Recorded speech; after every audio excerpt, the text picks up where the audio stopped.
Bonjour à tous, Polygone est fier de vous retrouver pour le deuxième épisode de sa série Les grandes entrevues présidentielles de Polygone, dont le but est de questionner l'ensemble des candidats à l'élection présidentielle 2022. Aujourd'hui, pour la seconde interview, nous avons l'honneur de recevoir M. Fabien Roussel. Bonjour. Bonjour. Nous sommes heureux de pouvoir vous interroger sur votre programme et votre vision pour la France. Vous êtes le secrétaire national de votre parti depuis novembre 2018 et vous avez été investi comme candidat à l'élection présidentielle de 2022 par le Parti communiste français depuis avril 2021. Vous êtes engagé de longue date en politique et notamment auprès du Parti communiste. Vous avez en effet rejoint le mouvement des jeunes communistes de France dès le lycée. Vous avez adhéré au PCF en 1986 et vous avez pris la direction de son antenne Nord en 2010. Vous êtes aussi élu député de la 20e circonscription du Nord en 2017. Vous avez également écrit un livre qui a été publié cette année, intitulé « Ma France, heureuse, solidaire et digne », dans lequel vous nous présentez et avancez vos premières propositions afin qu'elles prennent part au débat. Nous aimerions commencer cet entretien par la question de l'éducation. Vous avez proposé en juin 2020 la réunion des États généraux de l'éducation qui, je cite, « doivent avoir pour mission d'assurer de nouveau une grande ambition d'égalité devant le droit à l'éducation ». Depuis 10 ans, les enquêtes PISA ont montré une aggravation des inégalités scolaires dans l'école française. Le phénomène de reproduction sociale s'accroît et inquiète certains citoyens. Comment l'État peut-il lutter contre les inégalités de destin ? D'abord parce que, vous l'avez dit vous-même, les inégalités sont de plus en plus fortes au sein de l'école et au sein des universités. Il n'est pas normal qu'en République aujourd'hui, il y ait beaucoup moins de filles d'ouvriers et qui accèdent aux études supérieures par rapport aux enfants de cadres, tout simplement. La République, c'est celle qui garantit l'égalité d'accès au savoir et à la connaissance, quelle que soit sa situation sociale, son lieu d'habitation, sa couleur de peau, les professions des parents. Or, aujourd'hui, la République a bien du mal à faire respecter cette égalité. Et donc, nous disons qu'il est urgent de réparer ces inégalités et d'investir beaucoup plus fortement dans l'école de la République, dans l'éducation nationale, pour faire en sorte qu'en tout point du territoire, que l'on habite à Saint-Denis de la Réunion, Saint-Denis en Île-de-France, ou Saint-Amand-les-Eaux dans le Nord, ou à Paris ou à Lyon, partout où que l'on habite, on doit avoir le même droit aux études, ce qui n'est pas le cas aujourd'hui. Donc, nous faisons une série de propositions dans ce domaine que nous avons construit avec le monde enseignant, avec des parents d'élèves. Nous avons organisé ces états généraux de l'éducation nationale. Nous avons travaillé aussi avec les organisations de jeunesse, avec les étudiants eux-mêmes, quand ils sont organisés pour cela. Et ces propositions, je vais d'ailleurs les présenter ici, à Lyon. Et en quelques lignes, ces propositions, elles visent surtout à redonner des moyens humains à l'école, en faisant en sorte qu'il y ait beaucoup moins d'élèves par classe, dès le premier degré jusqu'au second, faire en sorte que l'on puisse consacrer beaucoup plus de temps d'enseignement, c'est-à-dire que chaque enfant du primaire, on va dire, jusqu'au lycée, puisse avoir plus de temps d'enseignement, mais que tout soit fait à l'école et qu'il n'y ait plus de devoirs à faire à la maison. Et que quand on sorte de l'école, du collège ou du lycée, à 17h ou à 17h30, qu'il n'y ait plus rien à faire et que l'on puisse se consacrer enfin à la vie de famille, aux sorties, aux loisirs. Et donc, pour cela nécessite un engagement important de la nation, en moyens financiers notamment, en formation d'enseignants, mais aussi en formation de personnel qui doivent accompagner l'éducation. Je pense notamment aux assistants pour les enfants en situation de handicap. Je pense notamment à tous ceux qui travaillent dans ce que l'on appelle les RASED, les réseaux pour aider les enfants en difficulté scolaire. Mais c'est aussi toute la médecine scolaire qui est importante. Il n'y a pas assez de médecins, d'infirmiers, d'infirmières, de psychologues même, notamment dans les universités, on l'a vu pendant la pandémie. Il y a parfois de grandes souffrances et nous avons besoin de tous ces personnels, y compris pour lutter contre des fléaux dont on se saisit aujourd'hui, comme le harcèlement à l'école. Et donc il y a besoin de beaucoup plus d'encadrement, il y a besoin de réhumaniser beaucoup plus l'école. Et donc c'est le projet que je propose. Vous voulez instaurer un droit universel au travail avec comme objectif de garantir un emploi, un salaire et une formation à chaque jeune dès 2023. Vous prévoyez la création de 500 000 postes de fonctionnaires, notamment 100 000 embauches en hôpitaux publics, 100 000 autres dans les EHPAD et ainsi que 90 000 postes d'enseignants. Ces créations de postes de fonctionnaires visent donc le renforcement du service public. Ainsi, comment comptez-vous mettre cela en place et vers quel horizon ? D'abord, les services publics sont essentiels justement pour faire respecter l'égalité des citoyens.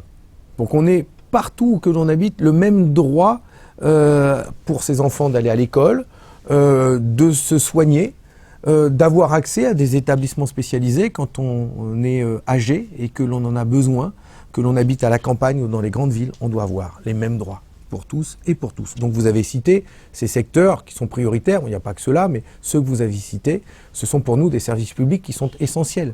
On a vu pendant la pandémie que ces services publics étaient tellement importants pour pouvoir faire face à cette crise. Donc il faut investir dans ces services publics, c'est ce que nous proposons. Nous disons que la France est riche, est suffisamment riche pour pouvoir le faire. D'abord parce que il y a beaucoup d'argent public mal utilisé, et donc nous disons que ces dizaines de milliards d'euros qui servent, qui sont versés à des grandes multinationales, qui versent des dividendes, c'est de l'argent qui est mal utilisé, mal dépensé. Et donc, nous disons que ces grandes multinationales, elles n'en ont pas besoin de cet argent public. C'est notre argent. Donc, on peut décider de ce que l'on en fait. Et en tout cas, c'est pas la peine de le donner à ces grandes boîtes qui n'en ont pas besoin. Et puis, il y a tous ces riches qui ne contribuent plus à la solidarité nationale. Parce que ce gouvernement a supprimé ou baissé les impôts que payaient les plus riches. Comme l'impôt de solidarité sur la fortune, comme l'impôt sur les bénéfices des multinationales, qui a fortement baissé. Ça nous coûte 10 milliards d'euros par an, ce cadeau pour les multinationales. La taxe sur les dividendes, le régime mère-fille qui fait qu'une filiale installée dans un grand pays où on paye moins d'impôts ne paiera pas d'impôts en France, par exemple. Ça nous coûte 20 milliards d'euros par an. Donc vous voyez, il y a tout cet argent, en fait, qui devrait normalement servir à la nation, à l'éducation, à accompagner nos aînés, à renforcer nos hôpitaux. Mais tout cet argent, il nous échappe.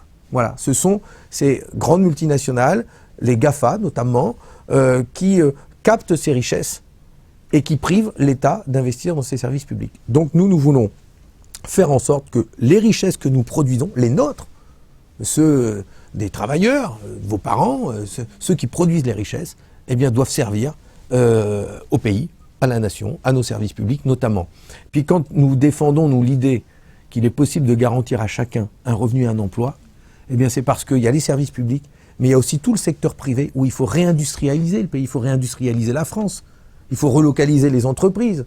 Enfin, on a besoin aujourd'hui, il faut arrêter de construire des voitures en Asie, en Afrique, et puis de les faire revenir ici par porte-conteneurs, ces immenses paquebots hyper polluants, alors que nous avons toutes les capacités de les produire dans notre pays. D'abord, c'est bon pour le climat, si on produit ici, c'est du circuit court à l'échelle du pays, c'est quand même mieux. Et puis c'est bon pour l'emploi. Moi, on va me dire ça coûte plus cher. Mais je préfère que ça coûte un peu plus cher, mais que ça distribue du salaire en France. Et puis, du salaire en France, c'est autant de gens qui payent des cotisations sociales. C'est ce qui finance la retraite, la Sécu, etc. Donc c'est un cercle vertueux, tout ça. Et donc, il faut relocaliser, créer beaucoup d'emplois en France. Et c'est comme cela que nous disons qu'il est possible de garantir à chacun et à chaque jeune qui sort de l'école un emploi, un salaire ou une formation et vivre dignement de ce travail. Et d'ailleurs, on dit garantir à chaque jeune un emploi et un salaire au niveau de son diplôme. Pas avoir un bac plus 5 et se retrouver avec 1300, 1400 euros net qui ne correspondent pas du tout à son diplôme, comme ça peut arriver. Merci pour cette réponse. Pour continuer sur la thématique de l'économie, vous estimez que le salaire minimum est trop bas et vous proposez notamment la hausse du SMIC de 20%. Plus concrètement, comment souhaitez-vous parvenir à financer cette hausse ?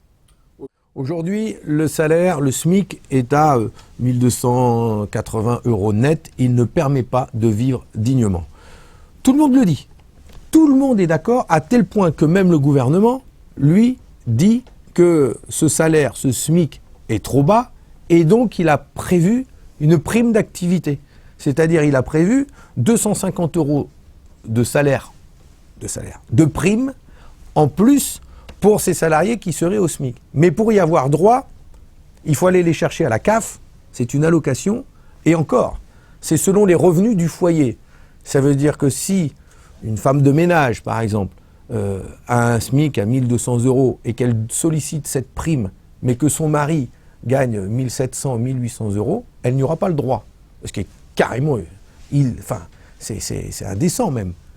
Parce que le salaire de quelqu'un, d'une femme en l'occurrence, c'est son salaire. Donc il ne doit pas dépendre du salaire de son mari. Eh bien c'est pourtant ce qu'a fait ce gouvernement. Donc au lieu de dire que le salaire minimum devrait être à 1400, 1500 €, hein, eh bien il préfère dire, on va vous permettre d'avoir accès à une prime, mais ce sera une alloc, il faudra aller le chercher à la CAF. C'est pas acceptable. À tel point que dans des grandes entreprises comme Carrefour, comme Auchan, ils se permettent de ne pas augmenter les salaires, de les laisser au SMIC, et qu'il y a beaucoup de caissières, d'agents de ces grandes surfaces, qui sont des grands groupes, qui gagnent beaucoup, beaucoup d'argent, et les patrons de ces grands groupes disent, c'est pas la peine d'augmenter les salaires, c'est la CAF qui va payer. Enfin, c'est pas normal, quoi. Donc nous disons, hein, ces grands groupes, là, on va mettre le SMIC à 1500 € net, 1800 € brut, et on tient au brut. Parce que le brut, ça veut dire qu'il y a les cotisations sociales. Et les cotisations sociales, ça finance la protection sociale, les retraites et la sécu, la santé, etc. Et donc nous, on veut que le SMIC soit porté à ce niveau-là, que les entreprises le payent. Les grandes entreprises ont les moyens de payer, celles qui gagnent de l'argent, et celles qui n'ont pas les moyens de le faire, les petites boîtes, les commerçants, les artisans, nous pouvons les accompagner. Et nous sommes pour les accompagner. Et ils pèsent des charges sur ces entreprises que nous pouvons baisser. Mais nous, quand nous parlons de charges, nous ne parlons pas des cotisations. Nous parlons des charges financières. Nous parlons par exemple de la hausse de l'électricité et du gaz. Pour ces entreprises, quand le prix du gaz a été multiplié par 3, je peux vous dire que ça leur coûte un bras à ces boîtes. Et donc, il est normal que l'État dise, on va baisser le coût de l'électricité, on va baisser le prix du gaz, et ça leur libérera des moyens pour augmenter les salaires. On peut baisser les prix des cotisations d'assurance, qui sont des charges financières qui pèsent fortement sur les entreprises. Et ça aussi, on peut agir dessus. C'est pour ça que je propose de nationaliser une assurance, une grande compagnie d'assurance comme AXA, qui se fait des montagnes d'or sur le dos de tout le monde, hein, l'assurance voiture, l'assurance d'une entreprise. Mais si on la nationalise et si on baisse les cotisations, on aidera les PME et ça leur permettra d'augmenter les salaires. Donc en fait, nous avons un discours justement aussi vertueux qui permet de dire aux grandes entreprises qui ont les moyens, augmenter les salaires, et à celles qui ont besoin d'être aidées, nous vous accompagnerons. Vous comptez aussi mener des nationalisations, comme vous l'avez dit, avec AXA, également avec la SNCF, les autoroutes ou encore la Poste. Selon vous, la nationalisation passerait-elle par un système de planification? Quel en serait l'impact sur la santé économique française? Alors, nous pensons que dans certains secteurs stratégiques, il est important de renationaliser certaines entreprises ou pour certaines filières, parce que nous considérons qu'elles sont essentielles à la nation, pour garantir l'égalité des citoyens, par exemple l'accès à l'énergie, à l'électricité, par exemple l'accès à l'eau, qui est un bien commun quand même. Et donc, pour garantir le même prix d'accès à ces fournitures, à l'eau, à l'énergie, nous disons qu'il y a besoin d'une entreprise nationale, publique, garante de l'égalité d'accès à ces droits fondamentaux. Et donc, oui, il faut nationaliser EDF et Engie pour garantir à chacun d'avoir accès à l'électricité et au gaz et au même tarif où que l'on habite à côté d'une centrale ou que l'on en soit très éloigné quand on habite à la montagne. Voilà. Pareil pour l'eau, pour les autoroutes, enfin quand même c'est un scandale dénoncé par tout le monde. Depuis que la droite a privatisé les autoroutes, les péages augmentent tous les ans, là ils vont encore augmenter de 2%, et ces entreprises qui les ont rachetées se distribuent des dividendes, mais par dizaines de milliards tous les ans. Donc c'est nous qui renflouons les caisses des actionnaires, c'est pas normal. Ça devrait retourner donc dans le giron de l'État, et puis c'est la meilleure manière d'ailleurs de dire que pour partir en vacances, on paiera certainement moins cher les péages, et ça fera du bien au pouvoir d'achat de tout le monde. Les nationalisations que nous venons d'évoquer concernent également la filière du nucléaire afin de permettre un investissement dans la recherche, le but étant d'arriver à un mix énergétique décarboné. Ainsi, quelle place accordez-vous aux énergies renouvelables et par extension, comptez-vous sortir du nucléaire? Alors, je vais préciser un petit peu, parce que c'est pas tout à fait juste ce que vous dites, c'est pour ça que j'ai précisé. Aujourd'hui, la production d'énergie nucléaire est déjà organisée par EDF, qui reste encore une entreprise publique. Et donc, nous souhaitons que cette production d'énergie nucléaire reste dans le giron public, mais dans une entreprise plus large dans laquelle il y aura aussi les énergies renouvelables. Et ce que nous disons, c'est que pour pouvoir répondre à la demande en matière d'énergie en France, il va falloir produire plus d'électricité.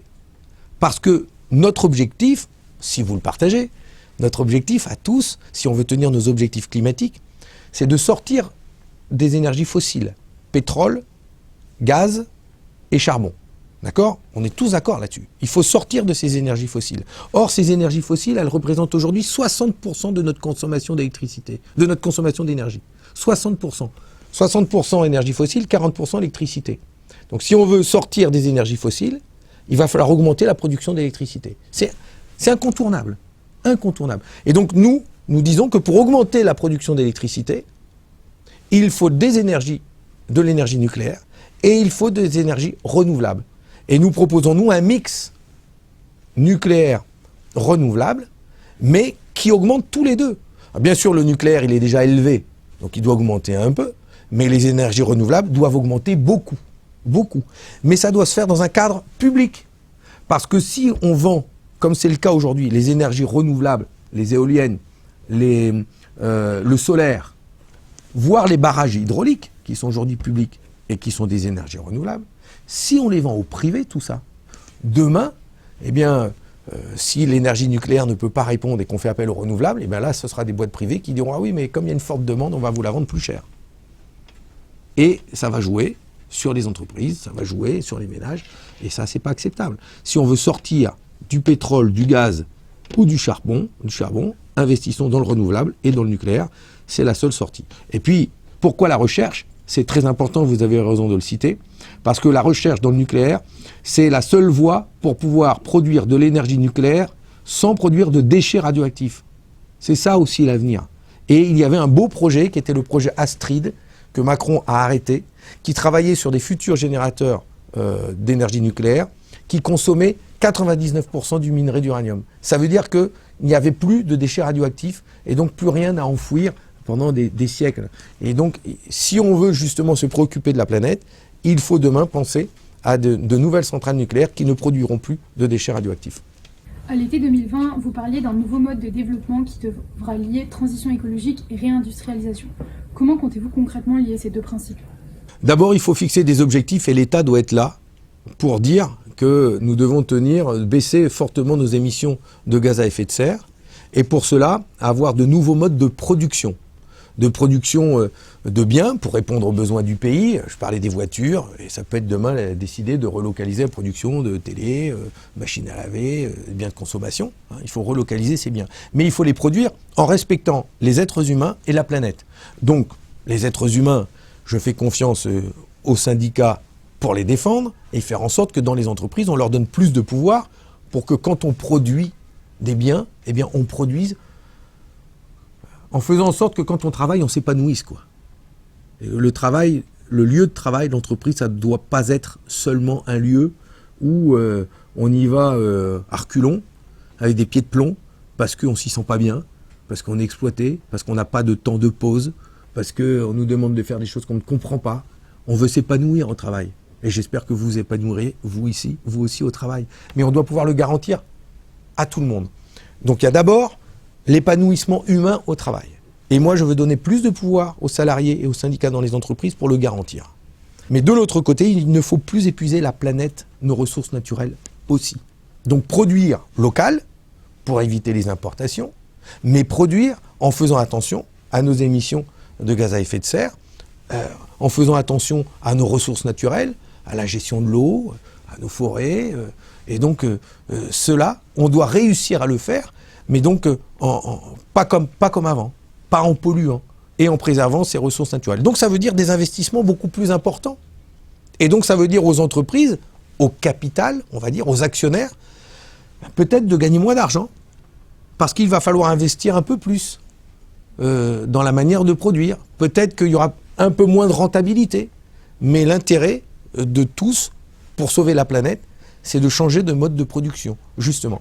Et pour cela, ça c'est mon avis, je n'ai pas entièrement confiance dans les actionnaires. Parce qu'on peut leur fixer des objectifs, mais quand on leur donne les clés du camion, ils ont tendance à rouler un peu vite quand même. Donc moi je suis pour mettre un peu de frein et demander à ce que les salariés dans les entreprises soient les garants, que les salariés soient les garants que l'on respecte la planète à chaque fois, qu'ils soient comme des lanceurs d'alerte dans l'entreprise. Que ce soit eux qui disent, qui puissent alerter le ministère en disant là il y a des rejets dans l'eau, c'est pas bon ça. Là attention, il va y avoir déforestation massive. En Guyane où j'étais il y a 15 jours, c'est des habitants qui travaillent le long du fleuve Kourou qui nous disent qu'il va y avoir une exploitation de minerais qui va déverser des millions de tonnes de cyanure dans l'eau. C'est eux à qui on doit faire confiance. Voilà. Et moi, je souhaite être un président de la République qui écoutera ceux-là, ceux qui nous disent « Attention, on fait du mal à la terre, attention, on fait du mal aux hommes ou aux femmes dans cette entreprise et il faut les protéger. » Donc on fera comme ça, on changera de mode de production en faisant confiance à celles et ceux qui produisent. Vous êtes fermement opposé à la Ve République et vous pensez qu'il faudrait refonder de nouvelles institutions. Selon vous, que devrait être la place de l'exécutif par rapport au Parlement? Comptez-vous abolir la fonction présidentielle et renforcer le pouvoir du Parlement? Oui, je suis pour abolir la fonction présidentielle. Voilà, je me présente à l'élection présidentielle, mais je souhaite pour l'abolir. Voilà. Je veux, il faut mettre fin au présidentialisme. Mais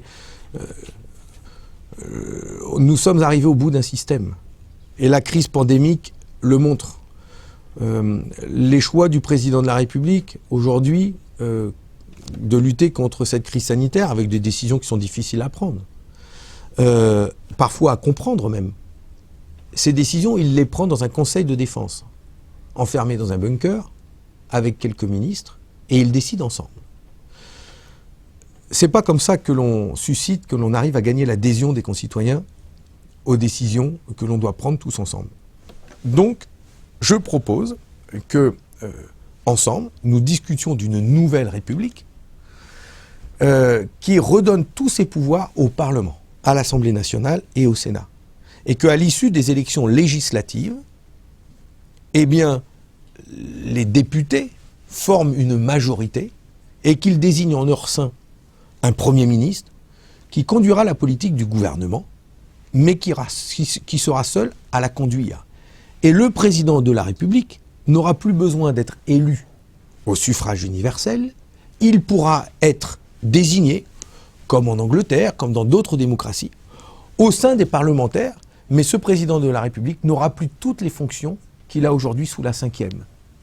Voilà, ce ne sera plus le chef des armées, ce ne sera plus celui qui nomme le Premier ministre, ce ne sera plus celui qui décide de la politique extérieure. Et donc, nous voulons avoir un président de la République pour représenter la France, mais pour représenter la France, pas pour la diriger.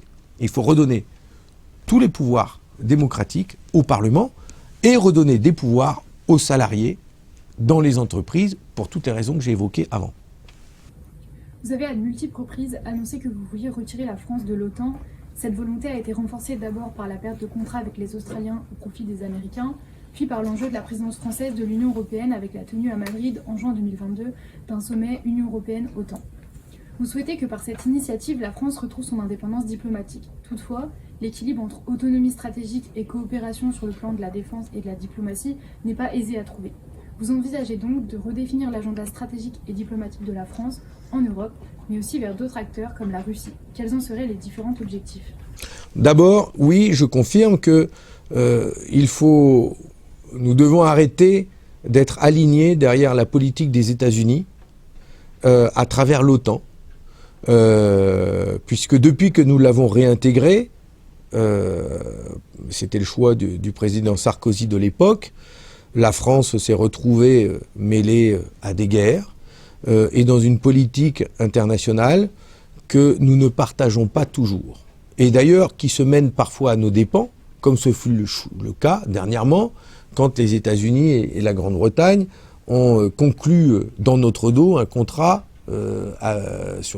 d'armement avec les sous-marins nucléaires, avec l'Australie, en bafouant plusieurs règles internationales d'ailleurs, et notamment celle de vendre des sous-marins à propulsion nucléaire, alors que c'est interdit, notamment pour limiter l'usage du nucléaire dans l'armement.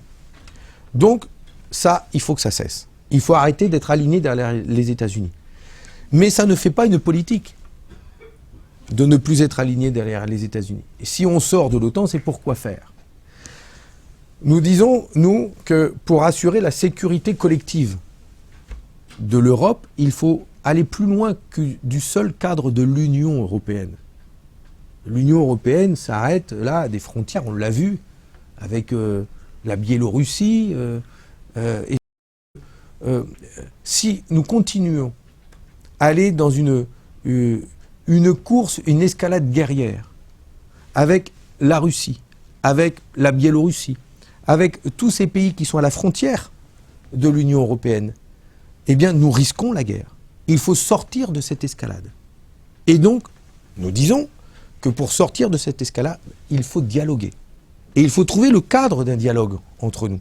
Et c'est pour ça que plutôt que d'être dans l'OTAN, derrière les États-Unis, qui sont dans une politique belliqueuse, guerrière, contre la Russie, contre les Chines, et on ne sait pas jusqu'où ils vont nous emmener.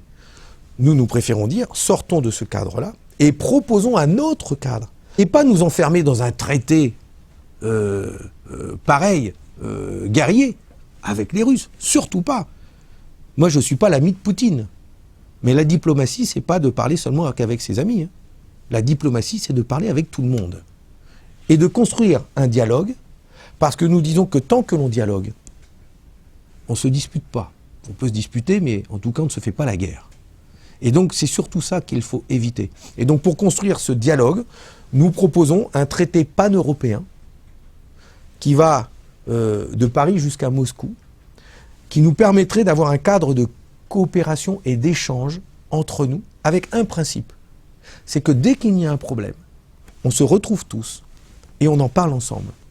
Mais on n'envoie pas des bataillons de militaires, de soldats qui se regardent derrière des barbelés et il suffit d'un incident, d'un problème pour que tout explose. C'est comme ça que la Première Guerre mondiale a explosé, notamment. Et donc, nous sommes sur une véritable poudrière et en ce moment même, il y a des dizaines de milliers de soldats qui sont en train de s'amasser à la frontière avec la Russie, en Ukraine, et on sait qu'au moindre incident, ça peut exploser. Il faut dire stop. Il faut se mettre autour de la table et il faut dialoguer. Et moi, je préfère ce dialogue plutôt que la course à la guerre et à l'armement, comme c'est le cas aujourd'hui avec l'OTAN. Pour en finir, nous aimerions évoquer la place de la jeunesse au sein de la vie politique et de votre programme. Lors des dernières élections régionales, 90% des 18-24 ans ne sont pas allés voter. Comment comptez-vous mobiliser une génération désenchantée par la politique et quel message souhaiteriez-vous apporter à la jeunesse ? D'abord, je suis fortement interpellé par ce taux d'abstention aussi important des jeunes lors des 2 dernières élections cantonales et régionales. Bon, ce n'est pas des élections qui passionnent les foules, je l'admets, mais alors là, quand même, ça a été fort, quoi. Et je vais vous raconter une anecdote, c'est que dans l'entre-deux tours des cantonales et des régionales, il y a quelques mois, je discute avec une vingtaine de jeunes autour de moi. Et je leur demande ce qu'ils attendent d'un responsable politique, qu'est-ce qu'ils attendent de la politique. La même question que vous venez de me poser, mais c'est moi qui leur pose. Qu'est-ce que vous voulez que ça change? Et là, pendant 1 heure, j'ai eu droit à tout. Le climat, la transition écologique, il y avait quelques salariés, il y avait un instituteur, il m'a beaucoup parlé de l'école, ce qu'il faut améliorer dans l'école, ils m'ont parlé de leur envie d'avoir de la mobilité professionnelle, beaucoup d'exigences. J'ai entendu beaucoup d'exigences. J'étais soufflé et j'ai adoré. Parce qu'on a eu un débat sur la société dans laquelle on voulait vivre. Et eux, ils avaient leur idée dans la tête. Et ils étaient très exigeants. Et moi, ça me fait plaisir. J'adore ça. Il faut être exigeant vis-à-vis de la société. Il faut vouloir, il faut exprimer ce que l'on veut. Et puis à la fin, je leur dis, c'est super. Franchement, qui est allé voter la semaine dernière aux élections pour porter tout ça? Il y en a 2 qui ont levé la main. Donc, très exigeant, mais en même temps, pas acteur au moment du vote. Donc je leur ai dit, mais qu'est pas ça? Et pourquoi? Et pourquoi vous n'avez pas voté? Et alors là, parce que, les jeunes, forcément, comme ils sont jeunes, ils ne sont pas allés beaucoup voter. Il y en avait quelques-uns qui avaient déjà voté, ils avaient 25 ans, on est déjà allé voter, ça ne change rien. On ne comprend pas. On se dit que ça ne va rien changer pour nous, que c'est toujours les mêmes. Et là, moi, en tant que responsable politique, je me mets en cause, ça m'interpelle. Donc je me dis, qu'est-ce qu'il faut qu'on change pour qu'ils aient envie de participer? Et donc je pense qu'il faut accepter, nous, responsables politiques, il faut qu'on accepte de se faire bousculer. Il faut qu'on accepte de sortir de nos codes, de ce que l'on a à dire, de ce que l'on a envie de dire. Mais pour ça, moi je suis prêt. Je suis prêt à me faire bousculer, je suis prêt à écouter, je suis prêt à changer d'avis. Mais pour ça, il faut que les mêmes jeunes nous envahissent. Qu'ils envahissent les partis, les syndicats, les meetings, et qu'ils nous interpellent, et qu'ils expriment leurs exigences. Et puis s'ils ne se font pas entendre ou respecter, qu'ils tapent du poing sur la table. Moi j'invite les jeunes à s'organiser, à s'impliquer en politique. Et puis il y en a des organisations de jeunesse. Moi j'ai commencé par la jeunesse communiste, il y a l'Union des étudiants communistes aussi dans les facs, il y a d'autres organisations, bien sûr je vais vous parler de celles dont je suis proche. Mais envahissez-les, faites de la politique, bousculez les politiques et dites ce que vous voulez. Et je pense même, et c'est pour ça que je fais de la jeunesse une priorité, je pense même que pour reconstruire le pays, nous devons le faire avec vous qui êtes exigeants justement. Vous avez d'autres appétits, d'autres envies de société que nous, les vieux. Le monde a changé. La planète change. Les aspirations sont différentes. Et donc, c'est vous qui devez prendre les choses en main. Moi, je préférerais vous donner les clés du camion à vous qu'aux actionnaires des multinationales. Par contre, il faut passer le permis. Bien, merci pour cet échange qui a été très enrichissant. Merci à vous, c'était sympa et vous aviez bien bossé en tout cas vos questions. Merci.